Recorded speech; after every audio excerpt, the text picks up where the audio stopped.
Video కనుక నచ్చితే ఖచ్చితంగా లైక్ చేయండి.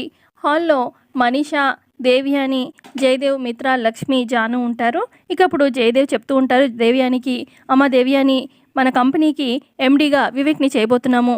రేపటి నుంచి వివేక్ మన కంపెనీకి ఎండీగా ఆ కంపెనీని తానే చూసుకోవాలి అని చెప్తూ ఉంటే, ఏంటి ఎంత మంచి గుడ్ న్యూస్ చెప్పారు, వివేక్ కంపెనీ ఎండీని చేశారా, చాలా మంచి నిర్ణయం, థ్యాంక్ యూ మిత్ర అని చెప్పి దేవయాని అంటూ ఉంటే, పక్కనే ఉన్న జాను అంటుంది, అది మంచి నిర్ణయం ఏంటి అత్తయ్య గారు, ఉన్న ఇన్ని కంపెనీల్లో ముష్టేసినట్టు ఒక్క కంపెనీని వివేక్కి ఇస్తున్నారు, మిగతా కంపెనీలన్నీ వాళ్ళ దగ్గరే పెట్టుకుంటారు ఎంచక్క అనగానే ఇక అప్పుడు జయదేవ్, మిత్ర షాక్లో అలా నించుంటారు. అప్పుడు లక్ష్మి అంటుంది, అంటే ఉన్న కంపెనీలన్నీ మా దగ్గర పెట్టుకుంటారంటే అసలు నీ ఉద్దేశం ఏంటి అని చెప్పి జానుని అడుగుతుంది లక్ష్మి.